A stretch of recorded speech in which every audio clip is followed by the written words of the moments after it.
You need to hear about the Stanford Graduate School of Business experiment. It will blow your mind, especially if you're an entrepreneur. Pay attention. Back in 2009, Professor Tina Seelig divides her class into groups, gives them each $5 and 2 hours to go and make as much returns as possible.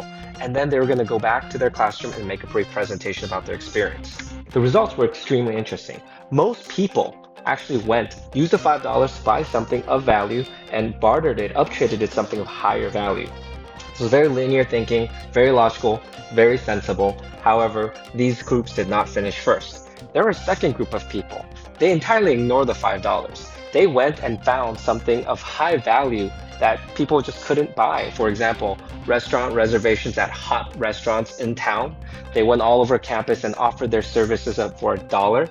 These things completely ignored the $5 and tried to make a lot of money. They made modest returns, but again, this wasn't the highest winning team. They didn't win first. So which team did win first? Before I share this with you, please comment below and subscribe. Here's what happened. The team that actually won first made $650 in simple 2 hours. What they realized was that the thing of the highest value for them was actually presenting before Stanford students. So they went around and sold that spot. If you think about what they did, they weren't thinking linearly, they weren't thinking logically. They completely ignored the $5 task because they saw it as a distraction. They even ignored the 2-hour time limit because they realized that whatever time they put in those 2 hours, it wasn't going to yield the highest return. So they thought creatively and outside the box. They zeroed in on what was the most important and high value item in this entire experiment, which was presenting before the Stanford classroom. There's a few things that we need to learn from this experiment.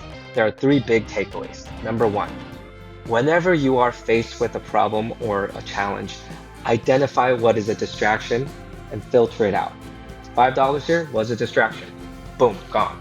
Number 2, ask foundational questions. It's important to ask, what evidence am I working with? What are the restrictions am I working with? What is my purpose? What am I trying to get to? Because oftentimes, if you're not asking the foundational questions, it's easy to be distracted again by the distractions.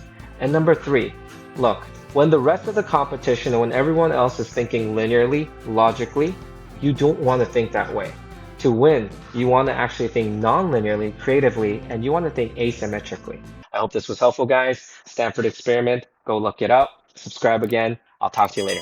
You guys have a good one. Bye.